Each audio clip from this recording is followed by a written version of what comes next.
All right, welcome back. Welcome back.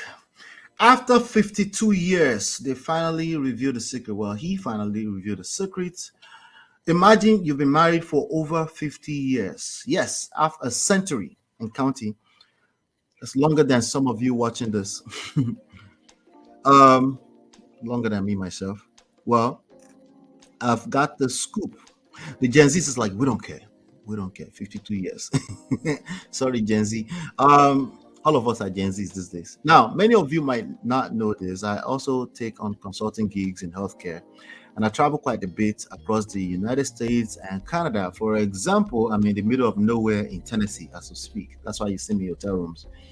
So, one of my clients is a medical doctor, a surgeon to be specific, probably around 75 years old, gray hair, but very neat, sharp, and still as agile as ever.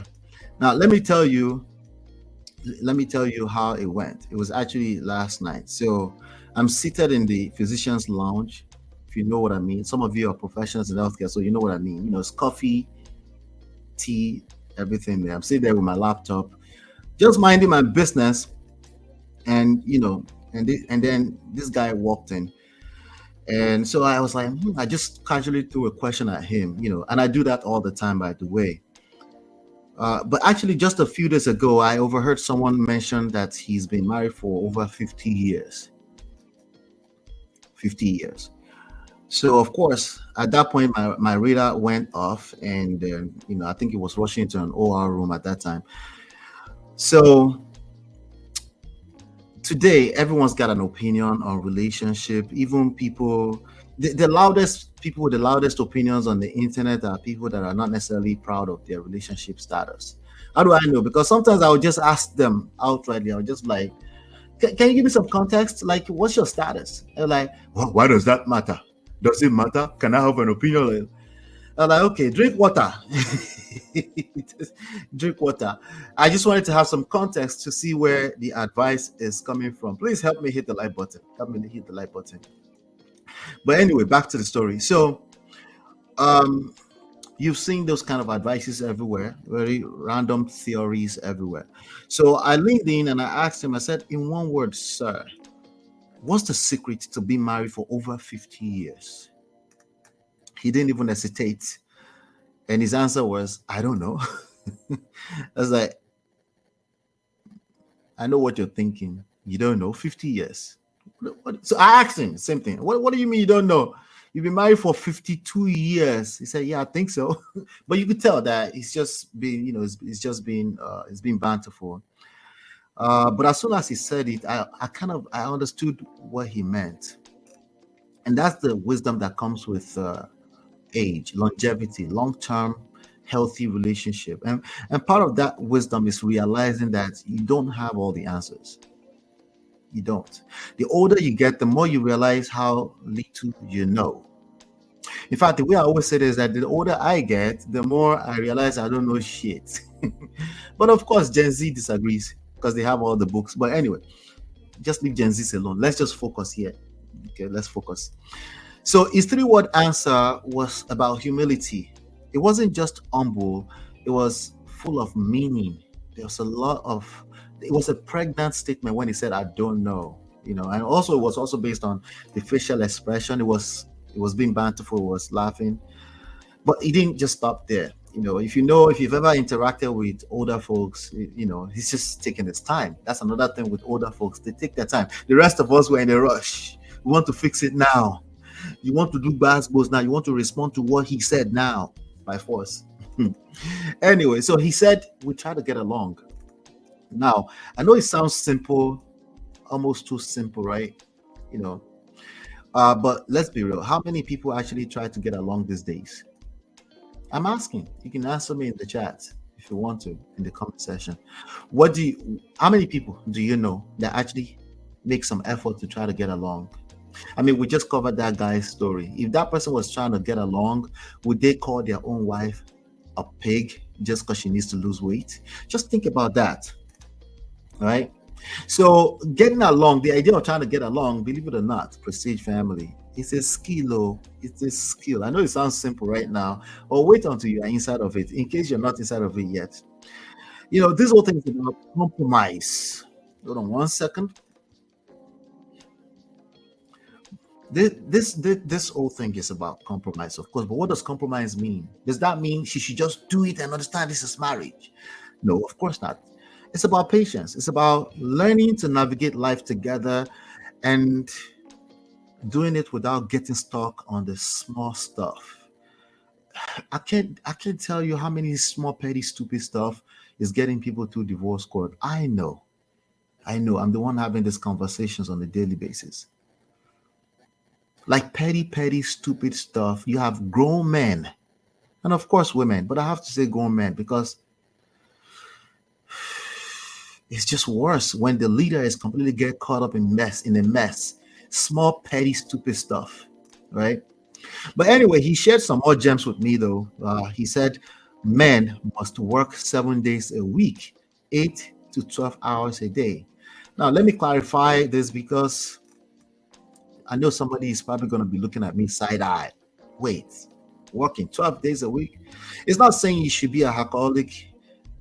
It's not saying that you should spend all your time at the office. What it means is that men need purpose.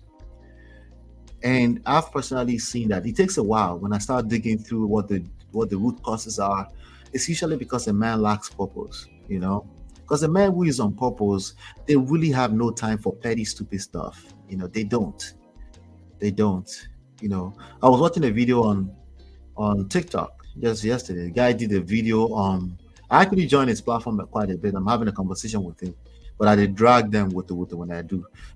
he said from wife to a knife, from a wife to a knife.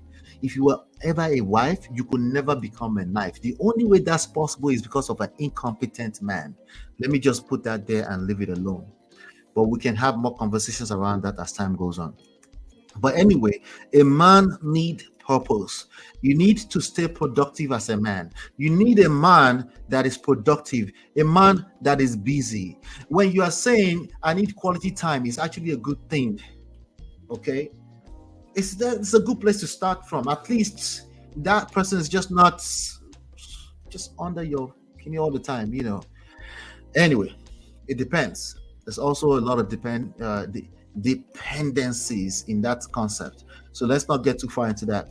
But the idea is staying productive because here's the thing: when you're lying around, when you're laying up under a person all the time, see finish is going to happen anyway. But it's basically pro max. It's basically going to go to steroids, and that's going to breed contempt eventually, especially if you don't have some healthy amount of space. Something like, what do you mean by space? If you are married, get rid of anything space. You see, it's lame, but it's just lame. It can be corrected, right? Just listen. Let's look at the results that you're generating, right? Does it work? If it's not working, then we can have a conversation now. But anyway, too much idle time. It's not a good thing. It's a recipe. Ladies, some people want to do housewife, or your husband tell you must do housewife. There's nothing wrong with it if you're busy, if you have some other things, if you're helping him in business. But if you have too much idle time in your hands, it will create problems. And that's what he was basically saying. It's not saying that you have to work onto your pie. That's not what it was saying.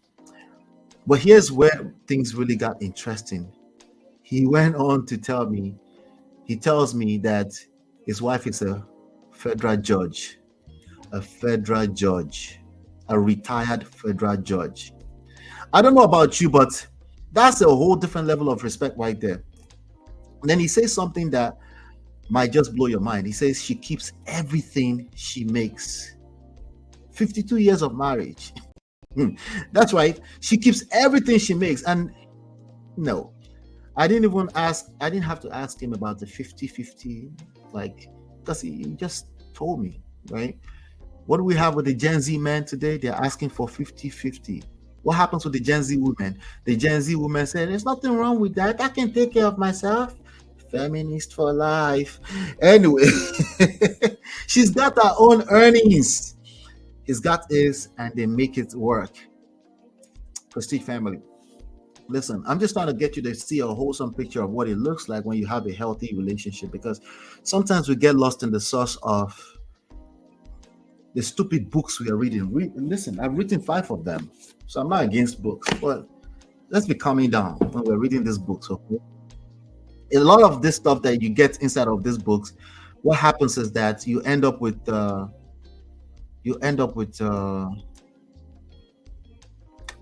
tools for pettiness in your marriage, in your relationship. You read this stuff and you can't wait to throw it down the throat of the other person. I'm just asking us to be careful. There's no pettiness, obviously. There's no keeping scores. When I say people competing with each other, now they are actually blessed with 2 children. Unfortunately, one passed away, but they have 2 grandchildren. I speak to these people from time to time, so I'm making a note of them right now so I can come and share them with you. This is where, like, I didn't fall out of the skies. I get this wisdom from other people, so I want to be sharing with you as they go. So he also mentioned you have to be kind even when you have to correct her. Imagine somebody calling their wife a pig because she needed to lose weight. Just imagine that. Compare that to now a person who's been 50. Now, has he ever been mean to his wife? Yeah, probably. They probably have their own ups and downs too, right? It's not probably, it's for sure. They had their own ups and downs. But we're telling you what works. This is not what works for everyone, is different. This is what works. These are the principles that will work. It's either you get it now or you get it later. It's up to you. But he should be kind to me. No, you start with you. And if that's not good enough, get your ass out of there. If you start with you, We should be kind to each other. No, back pedal. Start with you. You start the journey. You're talking about the end result. Start now. Start with kindness now from your own side. And don't do it for 2 weeks and come back and say it doesn't work. No, you're not working. You need to leave that relationship if that's not going to work for you. Because here's the thing. You cannot control another human being. You can only influence them by controlling yourself. Anyway, be kind even when you are correcting someone. How many of us struggle with this? We think that because we're right, it's okay to be harsh, don't we? Right? We forget that kindness and compassion should lead the way, especially in relationships. Instead of jumping into criticism, condemning, complaining. You're like, I don't condemn, I don't criticize, but you're complaining. What do you think the other person is receiving? Compliments? Like, come on now. Okay, I get it. It's not common sense. I always say common sense is a terrible guide. I'm just letting us know right now. These are small, subtle things that's affecting your relationship. You might not see, you might have really valid reasons to complain, but pay attention to how it's being received on the other end. Okay. So this doctor tells me that in a marriage, especially when you're married to someone as strong and accomplished as his wife, you need to learn how to let go sometimes. Not all the time, sometimes. Just let go. Again, all the petty stuff, He said, don't get caught up in being right all the time. Just be kind.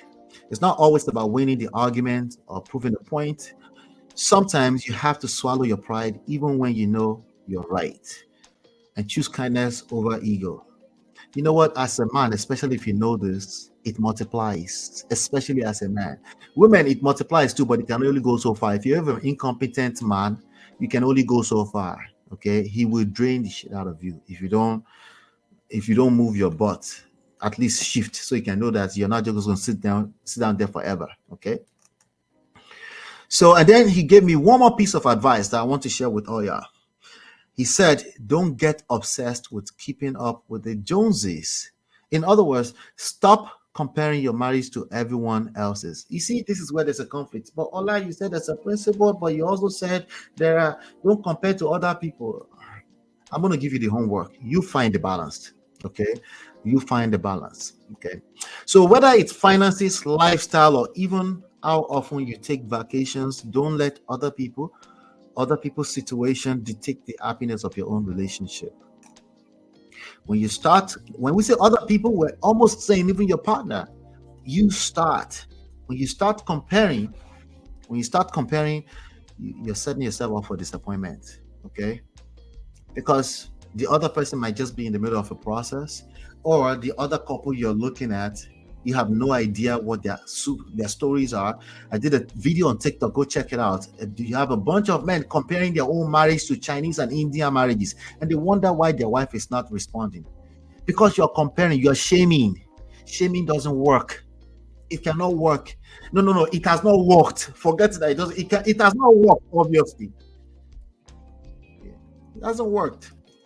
So, what's the secret to a marriage that lasts 52 years? Focus on your journey, your relationship, and what works for you. So, I've just contradicted myself. Congratulations to you, but there are principles that work.